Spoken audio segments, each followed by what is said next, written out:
ഒളിമ്പിക്സിൽ പുതിയ ചരിത്രമെഴുതിയ പുരുഷ ഹോക്കി താരങ്ങൾ ഇപ്പോൾ ഡൽഹി വിമാനത്താവളത്തിലെത്തി. അതിൻ്റെ തത്സമയ ദൃശ്യങ്ങളാണ് പ്രേക്ഷകർ ഇപ്പോൾ കാണുന്നത്. ഡൽഹി എയർപോർട്ടിലാണ് അവർ എത്തിയിട്ടുള്ളത്. എന്തായാലും ഒളിമ്പിക്സ് മെഡൽ നേടിയ ഇവരെ കാത്ത് ആരാധകർ ഡൽഹി എയർപോർട്ടിൽ ഉണ്ടായിരുന്നു എന്നാണ് നമുക്ക് മനസ്സിലാക്കാൻ കഴിയുന്നത്.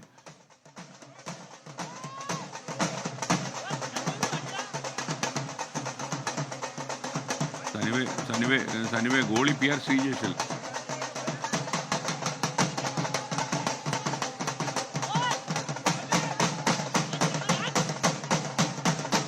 PR ശ്രീജേഷ് ആയിരുന്നു ഗോൾ വല കാത്തത്. അത് അന്തർദേശീയ തലത്തിൽ ശ്രദ്ധിക്കപ്പെട്ട ഒരു മലയാളി എന്ന നിലയിൽ നമുക്കും അഭിമാനമുണ്ട്.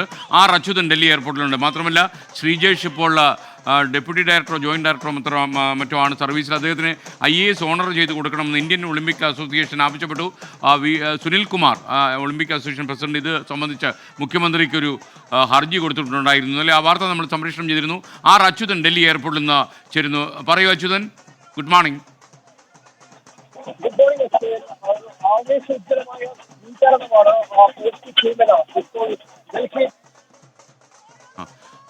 ാണ് വിവരങ്ങൾ നൽകാൻ ശ്രമിച്ചത്. സാങ്കേതികമായി ചില പ്രശ്നമുണ്ട്. പുരുഷ ഹോക്കി താരങ്ങൾ 9 പേരടങ്ങുന്ന ഈ ടീമിന് ഡൽഹി എയർപോർട്ടിൽ വലിയ സ്വീകരണമാണ് ലഭിക്കുന്നത്. ക്യാപ്റ്റൻ ഹർമൻപ്രീത് ഉൾപ്പെടെയുള്ള ആളുകൾക്കാണ് സ്വീകരണം നൽകിയിരിക്കുന്നത്. നമുക്കെല്ലാം അഭിമാനമായ PR ശ്രീജേഷ് ഈ കൂട്ടത്തിലുണ്ട്. R അച്യുതൻ വീണ്ടും ചേരുകയാണ്. അച്യുതൻ, പറയൂ. ആവേശകരമായിട്ടുള്ള ഒരു സ്വീകരണം അതാണ് ഇപ്പോൾ ഹോക്കി ടീമിന് ഡൽഹി വിമാനത്താവളത്തിൽ നൽകിയിരിക്കുന്നത്. വലിയ അഭിമാനത്തോടു കൂടിയാണ് താരങ്ങൾ എത്തിച്ചേർന്നിരിക്കുന്നത്.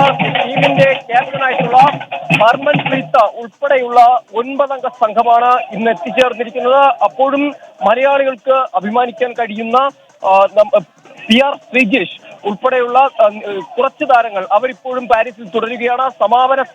സമാപന ചടങ്ങിൽ ഇന്ത്യക്ക് വേണ്ടി പതാക ഉയർത്തുന്നത് PR ശ്രീജേഷും അതുപോലെ തന്നെ മനു ബാക്കറുമായിരിക്കും. അതുകൊണ്ട് തന്നെയാണ് അവരിപ്പോൾ അവിടെ തുടരുന്നത്. ഇപ്പോൾ താരങ്ങൾ പ്രതികരിക്കുന്നുണ്ട്.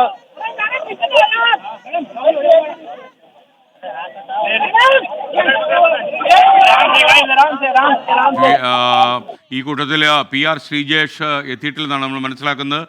ഒളിമ്പിക്സിൽ ഇന്ത്യൻ പതാക ഏന്തുന്നത് അദ്ദേഹവും കൂടിയാണ് എന്ന രീതിയിൽ വാർത്തകൾ വരുന്നുണ്ടായിരുന്നു.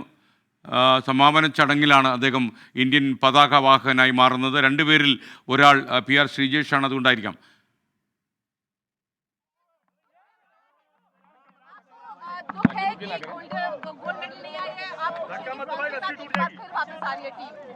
बिल्कुल, आई थिंक मेडल होता है और देश के लिए मेडल लेके आना सबसे बड़ी बात है. जो हमारी कोशिश थी कि हम ഫൈനൽ തക്ക് ജായേ. ഹോക്കി ടീമിന് ഡൽഹി വലിയ സ്വീകരണം. ഡൽഹി എയർപോർട്ടിൽ അവരെത്തി. 9 അംഗ ടീമാണ് എത്തിയത്. മലയാളികൾക്ക് അഭിമാനമായി PR ശ്രീജേഷ് എത്തിയിട്ടില്ലെന്നാണ് നമ്മൾ മനസ്സിലാക്കുന്നത്.